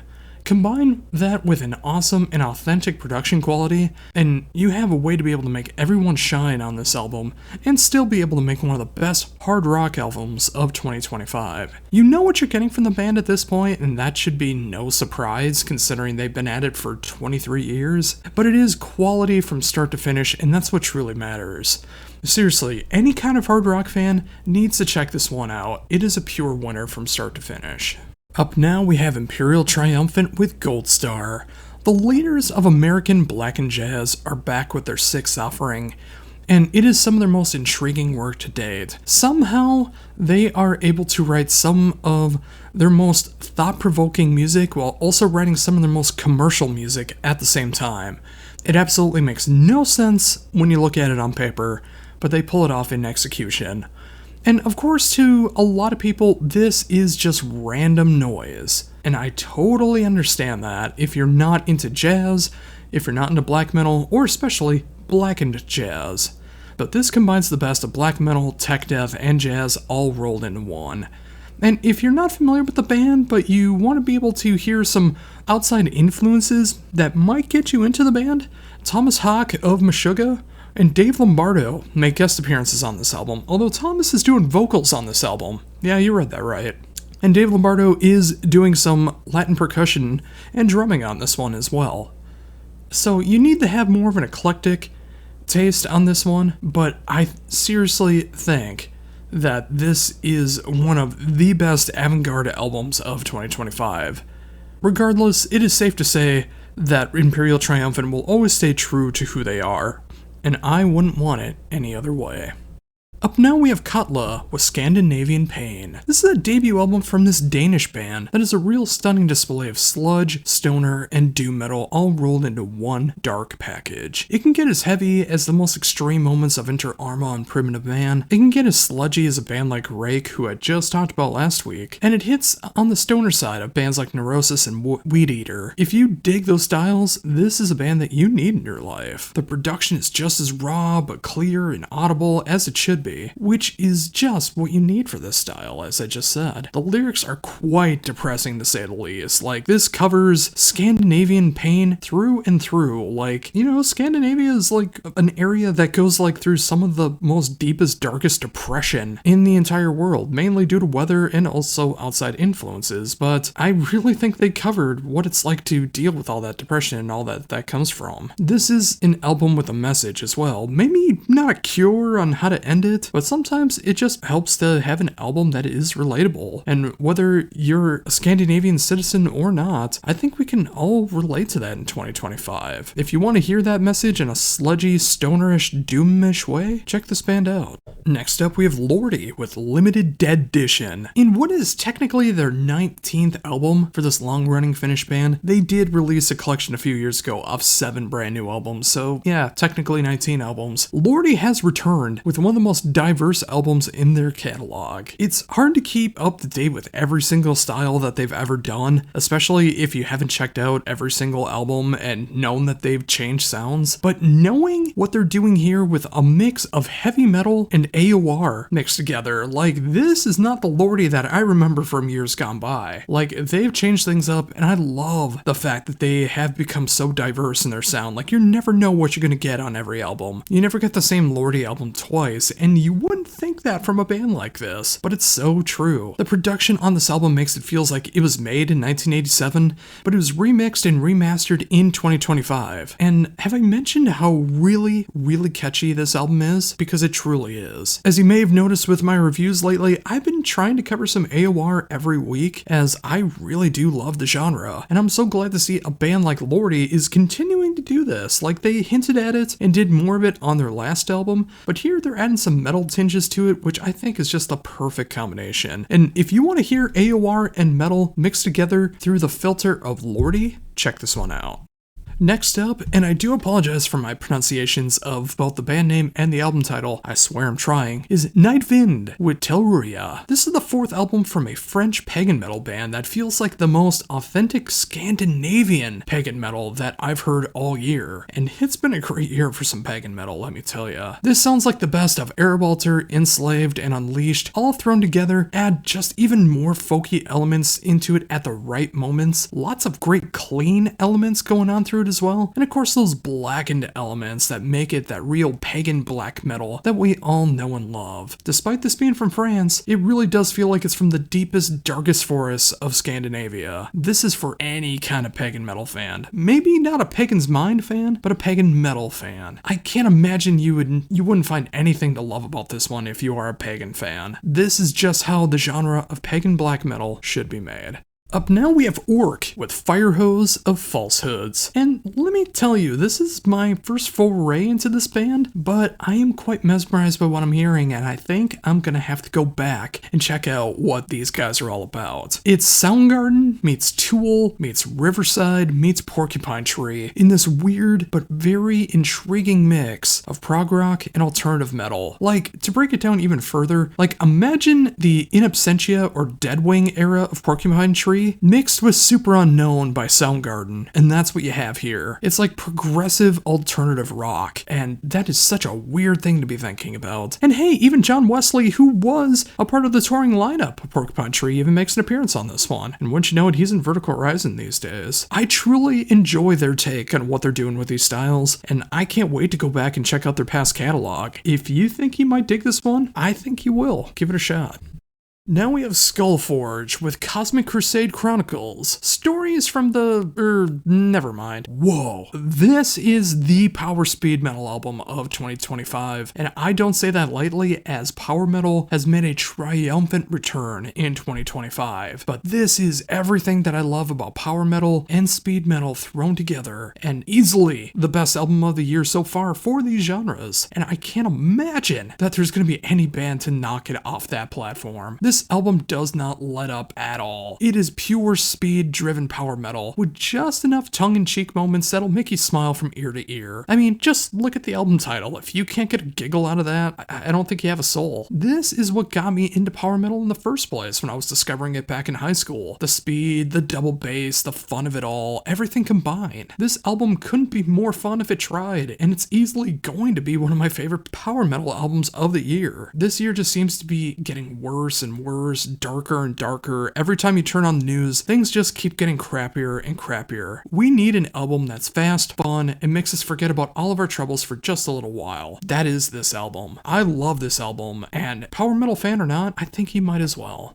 Now we have Soul Demise with Against the Abyss. 7 albums in the past quarter century from this German melodeath band is some of the most incredible work, and yeah, Against the Abyss is some of the best work this band has ever done. With an obvious love of 90s Gothenburg melodeath, I mean, you can hear so much at the gates in this, it's not even funny, but they also combine it with enough contemporary melodeath band sounds, and that has a lot to do with lineup changes and new members and new influences, but I think that is absolutely for the best. This is my kind of melodeath, and it's done with such an authenticity. You can tell this is what the band wants to make. It feels like a modern, but a throwback style of melodeath, and we need to welcome that in 2025. And if you enjoy that kind of stuff, you need the latest offering from Soul Demise. And up now, finally, the last album that I'm covering that is out today is from Withersake with At War with Their Divinity. This is some absolutely killer stuff from the sophomore album from this DC band, which is the backing band for the band Sardonic Witchery. If you've ever heard them before, you might kind of get what this band is all about, but they're really doing their own thing here. It's symphonic, blackened death metal done with such a prestige to it that I love it so very, very much. There's just enough of that symphonic blackened elements going on, but there's this death metal attitude throughout all of it that just makes it simply work. The production is a bit raw, and in the right spots, and the overall atmosphere of it all makes it all tie together. And of course, the musicianship that it requires to be in a band like Sardonic Witchery really shows what this band can do with Withersake. The musicianship, again, on display is just spectacular. If you want a mix of Demu, Septic Flesh, and Hypocrisy, this is the band for you. And now for everything that I've missed. And wouldn't you know it, again, there's only 6 albums that I've missed in the past week that I'm covering, starting with the band Accident with Endless Devastation. This is the debut album of a Belgian thrash band that just combines my favorite moments of that late 80s thrash sound, but it's mixed in with just enough 21st century crossover thrash, and it just feels like it's done in the right way. Like, this still feels like an album that came out in 1988, 89, maybe even 90, but it was unearthed in 2025. 8 songs, just about 34 minutes, and it's just that mixture of Testament, Death Angel, Toxic, and some Municipal Waste thrown in for good measure. If you want a good mix of that, you need to check out Accident.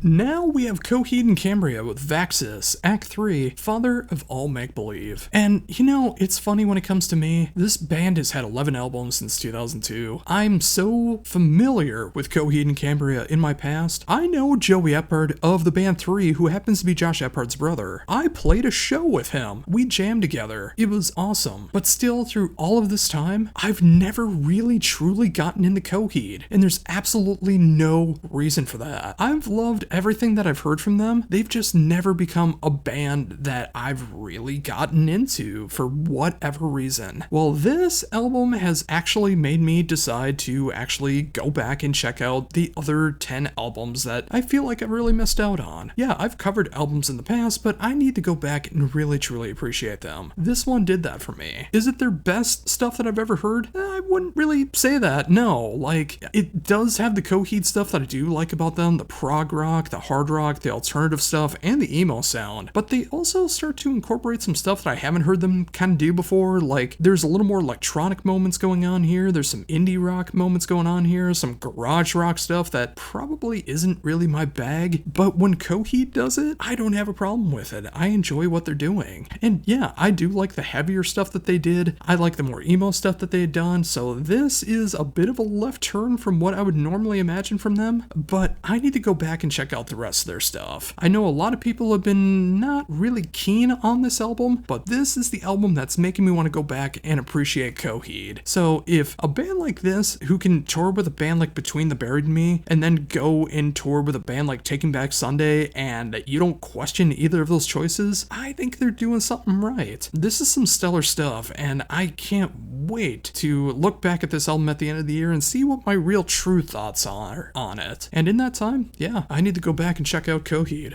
Now we have Deha with Nethermost and Absolute Comfort. And now we're getting to what a lot of people know me for, Funeral Doom. Yes, there hasn't been a lot of Funeral Doom that has come out this year, mainly because it's mid-March, and a lot of Funeral Doom comes out in the second half of the year, mainly in the dark, spooky time of October. But that doesn't stop Deha from putting out music whenever he feels like it. Don't believe me? This one-man project started in 2018, and this is the 38th LP. Not including EPs, not including splits, not including singles. This is the 38th LP, and this isn't even his only band. I can't even imagine what it's like to write that much music in 7 years and still have it sound authentic, never sounding the same, and still having its own spin on everything. This band has gone through so many different formations, from black metal to drone, funeral doom, mixing all of those genres together and incorporating some other stuff as well. It's not only flabbergasting the quality and quantity of this music, but it's just fantastic to see that it constantly changes from album to album. You never know what you're going to get next. And this time around, it is that pure, unadulterated funeral doom in its deepest, darkest form. It's slow, brutal, depressing, and it makes you feel like you're sinking into the grave. There's only 2 songs on here, and it's an hour and 12 minutes, so yeah, that's funeral doom in a nutshell. It will tear your soul apart in just the right ways, and maybe not the best album if you're mentally struggling, unless you're looking for an album that is feeling as dark as you are and you just need something to relate to, then yeah, jump on this one immediately. But for a band like Deha, there's no right way to start with something like this because of the genre changes, because you never know what you're going to get on any particular album, and also 38 LPs in 7 years. It all depends on what your tastes in music are, but if you like Funeral Doom, I think this is an absolutely great album to start off with for the band. And again, did I mention this is not his only active band? How? Just frickin' how? Now we have Dione with Astrolatry. This is another debut album, and technically it came out back last Saturday, so maybe I could have included it in last week's Out Today and What I Missed, but it did come out one day later, so I'm kind of anal about that stuff, and I wanted to have 20 albums this week, so, you know, deal with it. And you should also deal with this album because it is a one-man band from Poland that is doing some unrelenting, raw, beautiful, and cosmic black metal. It feels like such a nightmare of H.P. Lovecraft proportions in all the right ways.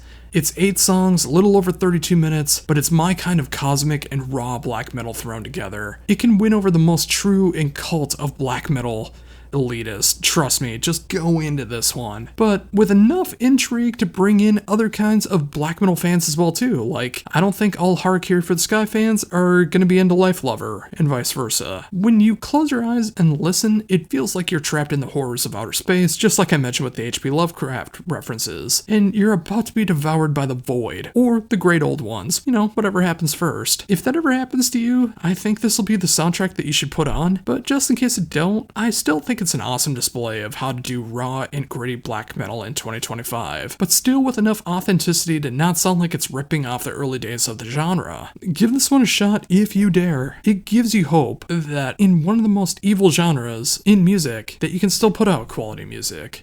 Now we have Downpour with Where There Is Life, There Is Hope. Once you know what, this is another debut album this week, but this time from the UK, and I didn't realize I needed this album till I came across it. This year is something that is tearing so many of us apart in all of the worst ways. Again, just look at the news, point anything out. There's almost no good news that has happened this year, and I needed an album that is as heavy, aggressive, and downtrodden as it does feeling optimistic at the same time, and that's what Downpour provides with this album. It is just ethereal and atmospheric enough while still hitting those heavy moments. It is just fantastic. It reminds me of the album Brave Faces Everyone by Spanish Love Songs that came out in 2020. Of course, that is a different style of music, but it still hits me in kind of the same way because that came out during the pandemic, the early days of the pandemic, where it feels like life could not get any worse. And once you know it in 2025, that is exactly how we're feeling right now. It feels like things could not possibly get any worse, but it has some optimism to it to where you should not give up. It's one of those hard things to describe in music unless you're really battling mental health issues and seeing for yourself what's going on with the music, but I will describe it as if it can hit this heavy and you can relate to it, it gives you hope.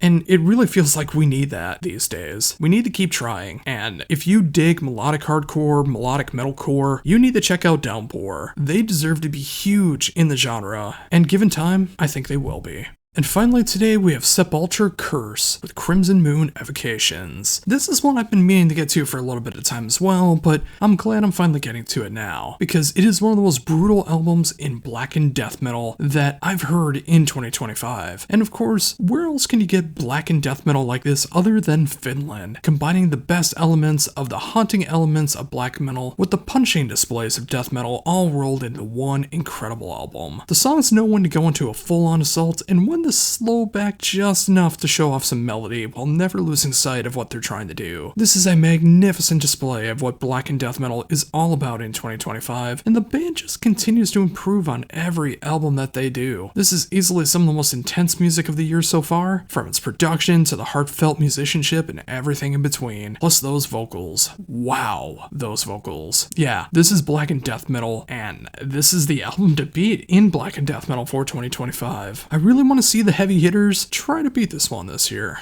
First up, we have Alien Weaponry with T-Raw. The rise of Alien Weaponry's popularity since I interviewed them on their debut album back in 2018 is an incredible thing to see, blending groove, thrash, and alternative metal, and many other elements that really makes everything their own. And with their third album now, it feels like the band has truly refined themselves to become one of the strongest bands of the genre, and really showcases how this should be done. This New Zealand band has mastered the sound to make things just catchy enough, just heavy enough, and just the right sound, with excellent production making everything stand out. This is an album for anyone who enjoys the 90s alternative metal roots of bands like the 90s era of Sepultura, around the 2000s era of bands like Lamb of God, and then you add some other herbs and spices to make things their own. This band deserves all the praise that they've been getting, and it's great to see a band with this young of age still wanting to make the best music possible. I can't wait to see where they go from here. Next, we have Alliance with Before Our Eyes. When you combine members of bands like Boston, Sammy Hagar, and Point 3, you have a band that has been around for quite a bit of time, but the band's fifth album is out now, and it's their first since 2008, which is a considerable amount of time, but also considering the bands that they're also a part of, it's completely understandable why. This band has been blending hard rock, melodic rock, classic rock, and just the taddest bit of prog rock into their sound since the 80s, and it's so great to see what they're doing here. Every song on here is catchy, whether it gets full rockin', whether it's a little more subdued, or they just do things a little bit varied. It's a classic sound that doesn't do a lot to update the sound that they're looking for, but they also really don't need to. You know what you're getting with a band like this. It takes you back to simpler times, and it makes you just appreciate the musicianship on display. No flashiness, no gimmicks, just straight up good music. If you dig any of the bands that these artists are a part of, you should love what they do together. Give this one a proper shot if you love some good old melodic hard rock, and prepare for one great album from start to finish. Now we have the band Rev with Troubled Mind. This is the sophomore album from this Canadian band, and they're doing some amazing work in the prog world, combining this really fresh blend of bands like Beardfish, Opeth, and Porcupine Tree, with touches of some Middle Eastern flair just to shake things up. They know when to get heavy, they know when to be more subdued, all while never really losing that prog tinge to them. The songwriting is off the charts with their creativity, and the chemistry within the band is in full form, combining so many elements I love. It's great to hear a band like this creating this style of prog rock and just the hints of prog metal as well that really does something to stand out while all feeling familiar and intriguing. I recommend this for any style of prog fan. I think you will find something to love here, whether you love the more subdued era of prog rock or the over the top. I think you'll find something to really love here. I know I did. Now we have the sophomore album from Ginevra with Beyond Tomorrow. One of the many, and I do mean many, bands of Magnus Carlsen is back, featuring past and present members of Heat, Eclipse, and Seventh Crystal to create a sound that hits so hard in its emotional heaviness, all while maintaining such a catchy sound that echoes through the entire album. The music never gets too heavy for its own good. It's never bubblegum pop or bubblegum pop rock or anything like that. It's the style of melodic metal that hits home with any rock and metal fan that can really appreciate catchy hooks, phenomenal musicianship, and songs that are just so much fun to listen to from beginning to end. I loved the debut album so much, and I'm so grateful I got to do an interview for that. But I feel like Beyond Tomorrow takes that core sound of what they were doing, and it just improves upon everything. This is how you make melodic metal and make it one of the best albums of the year in the genre. Absolutely stellar work. Next up is Paths to Deliverance with 10. This is a debut album from this French black metal band that features past and present members of Benighted, Alkema, and Nidvind, who I just reviewed last week. And they're creating this style of black metal that has just enough of this avant-garde sound to all of it. It really lures you in before it devours your soul. While the music isn't completely off the wall like you would expect in a lot of avant-garde music, it does have enough left turns to make you feel truly uncomfortable with what you're hearing, and it leaves you on the edge of your seat wondering what's going to come next. If you enjoy the likes of Deathspell Omega, Der Vig Einerfreit, or Gargaria, you're bound to find something to appreciate on display here. This is black metal that is just sinister enough with its horror-inspired lyrics and songwriting, but it never stops with its twists and turns, and it does capture your interest. This is how you expand upon black metal while keeping things interesting. What a fantastic debut album.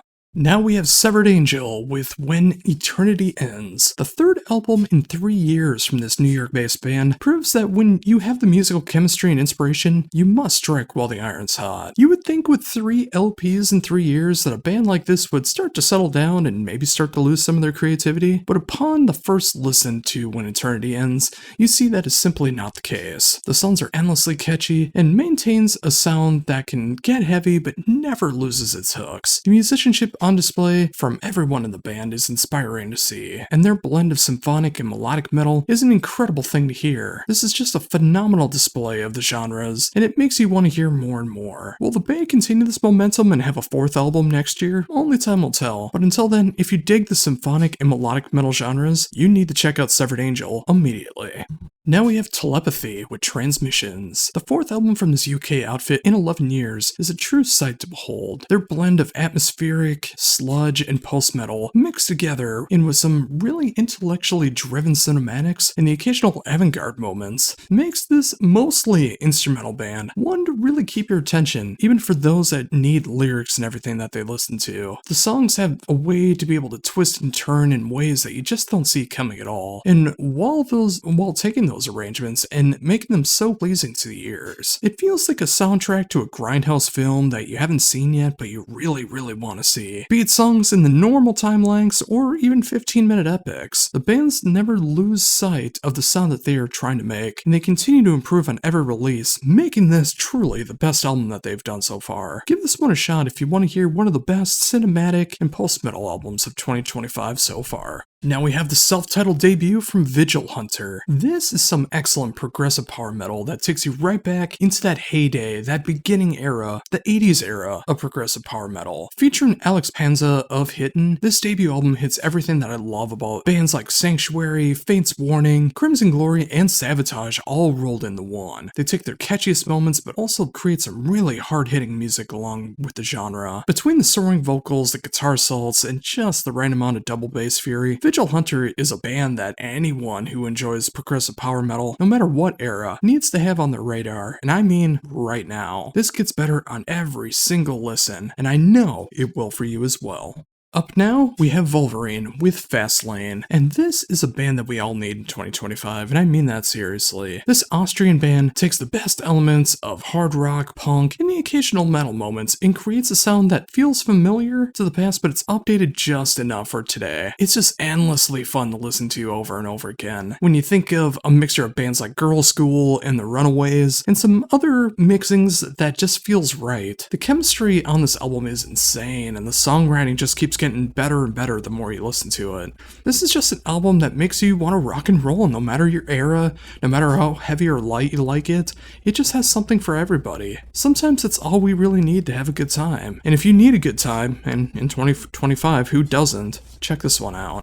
And finally, for brand new albums out today, we end things with Wet and Apex. I've said it before, I've said it to Jeff Scott Soto, and I mean it every time I say it.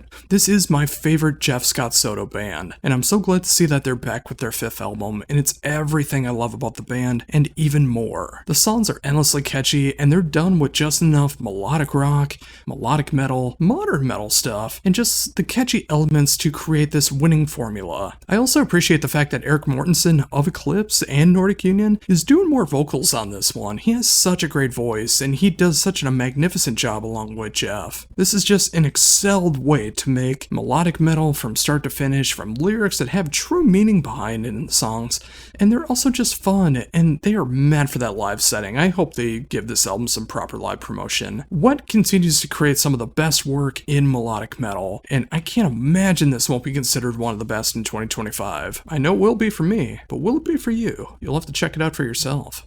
And now for all the albums that I've missed along the way, starting with As the World Dies with Nebula. The sophomore album from this UK outfit is truly something I needed right now. Don't get me wrong, this is not a cheery album in the slightest, and I think the band name more than gives away what kind of music this is, but between the gripping vocals and the astonishing music on display, this is just that mix of metal that just, well, it doesn't soothe the soul, but it makes the soul feel heard, if you know what I mean. It's that balance of old school death metal and its many subgenres with just enough progressive death metal elements behind it and this layer of atmosphere that's kind of hard to describe until you hear it. You hear all these other elements of like pure death metal, hardcore, and grind, but it's those layers of the progressive death metal elements that seals the deal for me. It might sound like a hodgepodge on my description, but I swear when you listen to it, all of it makes sense and it works so well in execution. It's an emotional trip, many parts will grip your soul in just the right ways. Just go into this one with no real preconceived notions, and I think you'll discover an album that just shows that metal should have no boundaries other than what works for the sound being created. It's heavy in just the right ways. Seriously, check this one out. Next up, we have Beyond the Animus with Somber. Now, this is a band that comes from Trinidad and Tobago, which I haven't heard of a lot of metal bands coming from that area since Orange Sky. And that just makes me so happy to hear. This is a band that's taking the elements of progressive metalcore and they're making it their own. Of course, there's going to be the down-tuned guitars, the occasional electronic moments, and it's unrelentingly heavy when it wants to be. The band still finds a way to add just the right amounts of melody and harmony into their sound, which makes it stand out. The production is pristine and crystal clear, and the musicianship on display is just top-notch. I wish more bands of the genre were capable of writing music in this way, knowing what the music calls for, and executing upon it. This is how you make a genre work and continue to innovate upon it. Considering this is just their debut album, I can't wait to see what's next.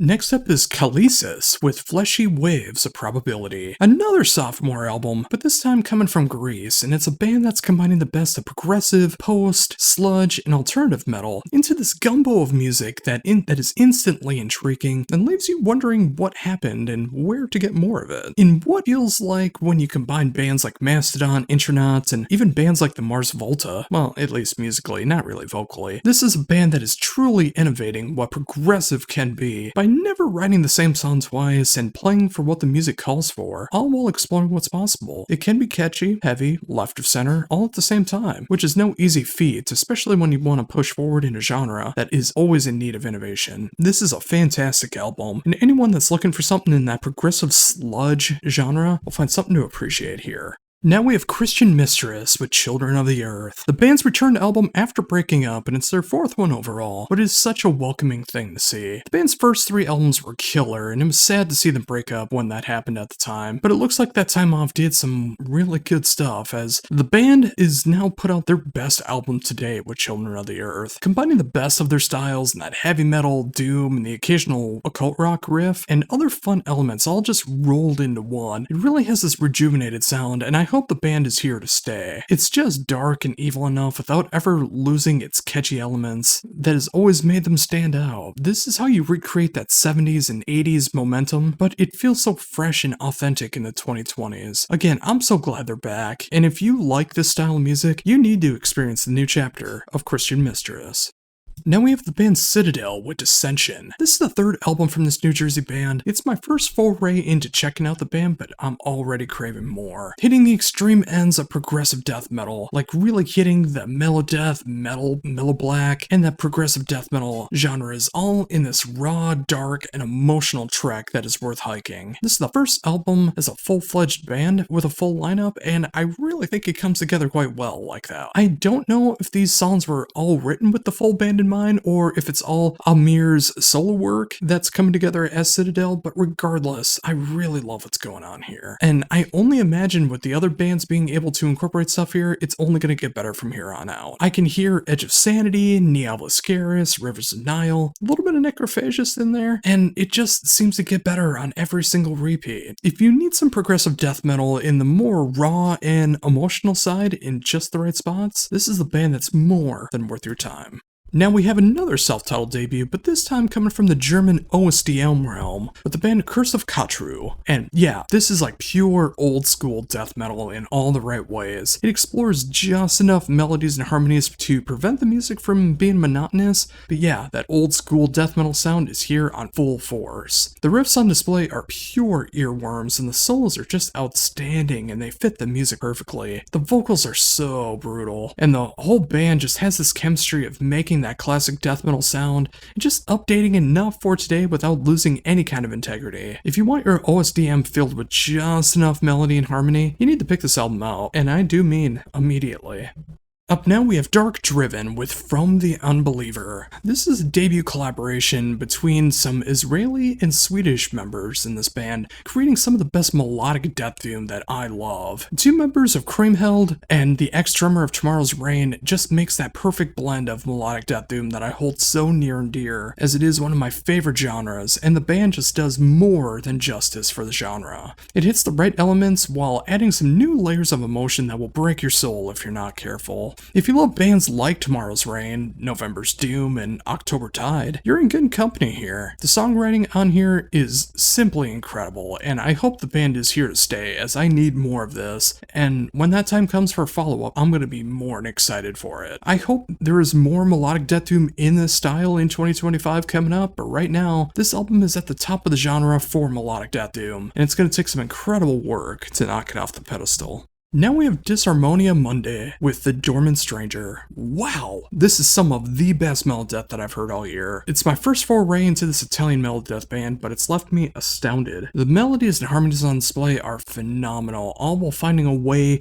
to add the right amount of other elements of other genres to make things either more brutal, poppier, or somehow both. Upon the first listen, I really thought to myself, wow, a lot of these vocals remind me of Soilwork. It seems like they've really done some speed vocal worship, until I learned that speed actually contributed to this band on a numerous amount of occasions, including this album. If you want to think of them as like an Italian Soilwork, I don't think you're really that far off, but I think there's enough differences in both bands to make Disharmonia Monday their own thing. But I will say that if you love the second era of Soilwork, you know, Figure Number 5, Natural Born Chaos, you will love what's going on with this band. The production is perfect for its style, and the songwriting, again, is just what everyone needs in melodeath. I am blown away by this, and if you go check it out, especially if this is your first foray into the band like it is for me, you're gonna find something to really love here. Now we have Damen with The Martyr. This is the 6th album from this LA-based band, which is now just a full-on solo band, and it's exactly what I want in a goth rock album right now. It's the right amount of catchy, radio-friendly, but it's also brooding at the same time. The production is just so on point, it's not even funny. The music is quite radio-friendly, but it also has these great goth rock tinges that you wouldn't normally hear on the radio, but, you know, I really wish it would be. Like, it can get as heavy as Type O Negative, as catchy as Rammstein or Dark House, and even as dark as bands like Entwine. This is superior work in the goth rock genre with just enough radio rock elements. And if you need a new fix like that, you owe it to yourself to check this one out. It's more than worth your time. Now we have the band Eternal White Trees with Prelude of Loss. Doom is really starting to come into its own in 2025, and I am all here for it. And this sophomore album from this Italian trio is hitting my dark, broken soul in all the right ways. It just gets slow enough in Doom, while having songs that are closer to, I dare say, mid-tempo, well, at least for the genre. The lyrics and vocal delivery are just spellbinding, and it punches you right in the gut with emotion. There is enough elements here to make this gothic Doom, while there's not so other genres as well, so if you like the likes of Agalloch, Swallow the Sun, and the gothic doom eras of Catatonia and Woods of Ypres, this is a band that you need in your life. This is going to be one of my favorite overall Doom albums of 2025, and that's not even a question. It is a heartbreaker and a tearjerker of an album, and I wouldn't want it any other way.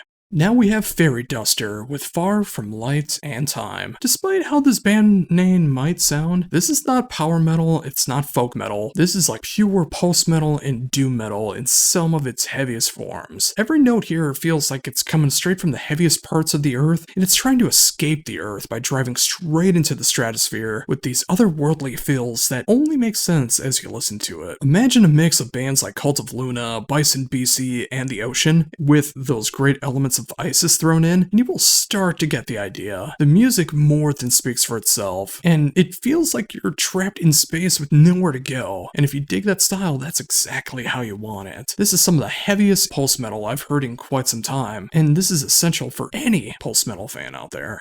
Coming up is another band that I deeply apologize for getting wrong, but my German is absolutely awful. Frittod with Zit zu Jihon. And did I just discover a new favorite band? I think I just might have. The 4th album from this German duo instantly made my jaw drop in the best way possible when I first heard it, and it's exactly what I needed without even realizing it. It combines the darkest, most emotional moments of black metal mixed in with really dark, depressing hard rock in a way that I didn't really know that could be done. It kind of feels like the polar opposite band emotionally and musically, although still combining kind of that black gaze sound compared to a band like Alcest. And I do mean that as a compliment, where Alcest is a bit more positive, this is negative. As someone who's been dealing with depression for almost a quarter century now, I relate to depressive music more than anything else, and it just makes me feel at ease because it's so relatable. Even without understanding the lyrics, despite having some heritage of the German persuasion, it's disappointing that I don't know enough German, but it is the vocal delivery that sells this, and that's what makes it really heart-wrenching. I love this so much, and if you want to hear how black metal and black gaze can be mixed together with depressing hard rock, and it somehow works together really, really well, you need to check this one out right now. And now in the polar opposite direction, we have Heartline with Falling Heaven. I have been covering a lot of AOR in the past few years, and it's with a good reason. I really love the genre, and I love it more and more as time goes on. It's rare for me to find an AOR band that I can't at least enjoy, and the brand new album from Heartline is no exception. The 3rd album from this French band is everything I love about that 80s AOR sound, from the vocal range to the guitar work, the superior and catchy songwriting, and of course the aesthetics. It's a style that is tailor-made for those that just love fun, hard-driving AOR. It just gets heavy enough without ever losing that 80s touch. It's just poppy enough without getting into full-on bubblegum pop. This is an album that you put on and you escape the world around you. And in 2025, that couldn't be more needed. If you love AOR, you're gonna love Heartline. Up now we have Honey Bombs with There's an Elephant in the Room, another excellent sophomore album from an Italian band here, and it's with Honey Bombs, a band that combines the best of past and present with a mix of AOR rock and heavy metal that feels just modern enough for the 2020s. This feels like a band that traveled back in time to 1984, Back to the Future style, put out one of the best albums of the genre while keeping that 21st century sound, and it was just on Earth Now. Like, again, you have that classic 80s AOR sound, but there's some double bass thrown in there that feels very rockin', and I occasionally hear some screams on here as well. This feels like an album that was made for the White Lion and Armored Saint fans in all of us, and they also just discovered Slayer before recording. It's an awesome combination, and I love what I'm hearing. If you can appreciate both sides of all of that, I think you're really gonna love what's going on here with Honey Bombs. Coming up now is another band name and album that I'm just going to completely butcher as my Finnish is not up to snuff. But this is the sophomore album from Kituma with Musiikjaki. I am so sorry for pronouncing that wrong. Again, this is a sophomore album from this Finnish outfit and it's winning me over every time I listen to it. Somehow they are able to combine melodeath, melodic metalcore, and the occasional melodic metal moments to create a sound that is uniquely their own, all while hearing elements that you already love from these styles. It's an odd thing to say that I can hear as much Winter Sud and Gladenfold as I do Killswitch and Gage, all while being done with finished lyrics. It hits both sides of the equation so well while staying true to what the band wants to write. It has stellar production for the style, songwriting fits so perfectly. This might be falling under the radar for a lot of people outside of Finland because again, it's in Finnish, but it deserves to be heard by your ears no matter what kind of melodeath, second wave metalcore fan, or just a fan of metal that you are. I think you just might be won over by this one. Up now, we have the latest album from Kasuge Hashida with Outrage. I'm gonna keep this one short and sweet, as this is 11 tracks in a little over 20 minutes. This is just a brutal assault of the senses. It is death metal, grind, and thrash all rolled into one, and it's easily one of the most angry and slaughtering albums that I've heard in 2025 so far. Death, grind, thrash, punk, like this thing just gets in, destroys everything, and gets out, and it's in the finest form in 2025. Short and sweet, brutal music. If you love that style, you need to check this out for yourself. Up now we have Museum of Light with Diviner. This is a sophomore album from the Pacific Northwest band that has taken the ideals of post-metal, post-rock, sludge, and doom, and mixing it with just enough alternative and other influences to create something unlike any other. This album was actually recorded in Norway, and yeah, you can hear some Scandinavian influences going off of here on occasion, and it does give it a bit more of a colder vibe than their debut album was, all while feeling tighter and stronger in the process. The post-metal comes off nice and forceful, all while the other elements shine through in their own ways. There's the occasional spoken word poetry as well that seeps into the music at just the right spots. The production is huge, and it strikes hard, all while the songwriting fills out that space quite nicely. This is my kind of post-metal, one that just expands on what is possible while never sticking to one ideal for too long, and if you like the idea of that, you should give this one a proper listen. Up now we have Obsidian Fall with Elegy from a Dying World. The debut album from this Italian four-piece is such a refreshing change of pace in this style. The album is layered in melodeath and that never truly leaves, but there's so much more to it that explores these atmospheric moments, these really punishing and brutal moments, mix all of that together with some incredible screams and cleans, and you have a melodeath album that is more than worthy of your time. This is a thematic album that explores a world that is coming to an end and the aftermath of it all, which kinda hits close to home lately, doesn't it? The production is a bit raw, but it fits the music and the songwriting feels very cinematic, almost soundtrack-ish, mixed in with all of the metal going on. I appreciate bands that are able to explore a genre like this and put their own unique stamp on it. Obsidian Fall is going to be a powerhouse of a band if they can keep up this quality. Check this one out now if you want a new take on what can be done in the genre of melodeath. Now we have Plugs of Apocalypse with Am I Just Fading? 3 albums into this Italian band's career, and it feels like they're at their strongest point to date. Being able to tread that fine line between metalcore, alternative metal, almost pop moments, almost radio rock moments, and electronic moments to create a sound that is as heavy as it is catchy. What feels like it could be played in a darkwave club as much as it could a metal venue. Also mix that in with clear production style and a keen sense of how to write songs for the music. This is a winning combination for this style. This is a new chapter for the band. I mean, a lot has happened with them, and I'm glad to see that they're continuing on, and I can appreciate what they're doing here. If you want a kind of goth, metal, darkwave, alternative metal pop album, you should give this one a shot. Up now we have Sanhedrin with Heat Lightning. 4 albums into this Brooklyn band's career, and they are continuing to create a sound that feels so familiar, but they've really made it their own. It's classic heavy metal that sounds like it has hints of occult rock and almost kind of like an early day power metal feel at times. Think of bands like Tower, Christian Mistress, and even bands like Angel Witch and Grim Reaper, and you have a band that is creating some of the best revival metal in the business. This gets more and more rewarding every single time that you listen to it. And if you dig that style, I think you just might have to agree. This is a fantastic album from start to finish. Up now we have Scent of Thorns with Deathless Heights. The debut album from this Greek band is such a rewarding experience for the melodeath and folk metal fans out there. It hits elements of bands like Amorphous or even Rotting Christ as much as it does bands like Blood Ceremony and Helveti, all while having their own flair to it all. The production is perfect for what's going on, the vocal delivery is so intense, and the flute truly fits in, and I think you know what I mean when you hear it. This is a unique band that takes elements of some of the most extreme elements of metal and combines it with just enough folk and occult feelings behind it to create something that they are truly making their own, and I am always here for innovation. If this is just their debut album, I feel like they're only going to get bigger and better from here on out. Come check this one out and get on the hype train now. I feel like we're going to be hearing much more from the band going forward.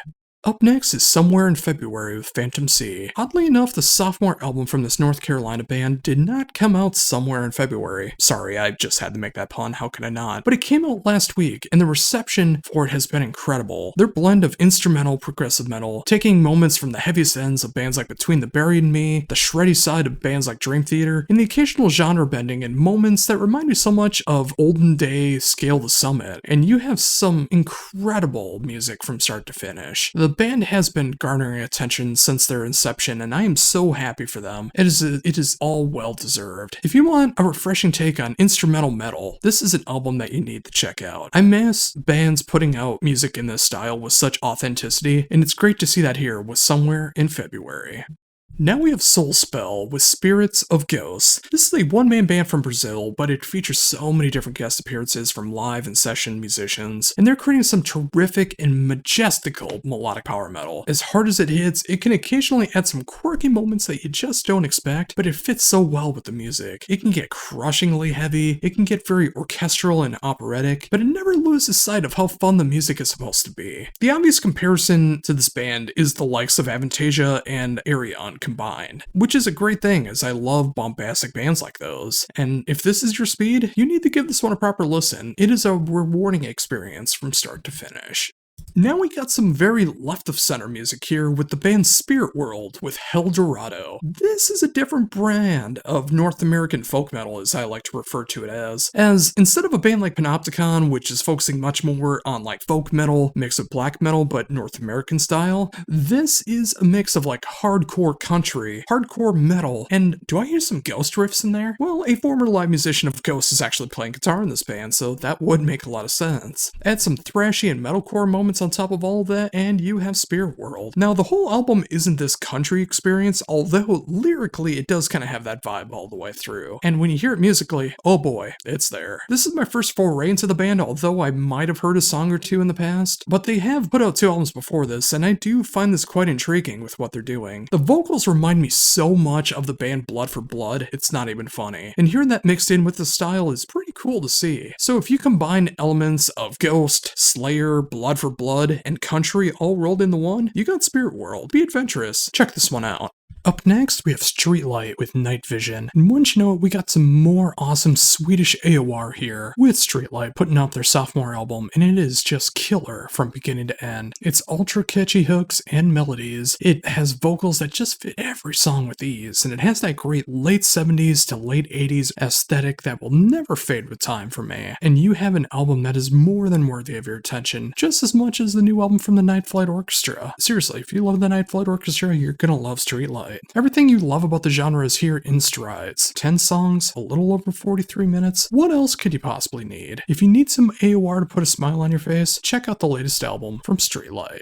Now we have Sunver with Aromvia. This is one of the best albums I've heard in the past week, and it just made my jaw drop to the ground, combining the best elements of post-black, but also making any black metal screams almost secondary to the astounding clean vocals, which is on display, which is such a refreshing and welcome change for this style. The music is almost entirely focused on clean vocals, with black metal screams coming in at just the right moments. Once you know what the singer of Harakiri for the Sky actually does his patented black metal vocals on a particular song. If you want to hear a mix of Deadly Carnage, the aforementioned Harakiri for the Sky, Alcest, and Lantlos, this band that is blowing my mind might just do it for you as well. I love what's being done here, and I hope that more bands will pursue this style of post-black in the future. I hope this band explodes into the stratosphere in popularity as well. Maybe this review will help. I hope it gets some ears onto them. Regardless, if you need some refreshing post-black, check this one out right now.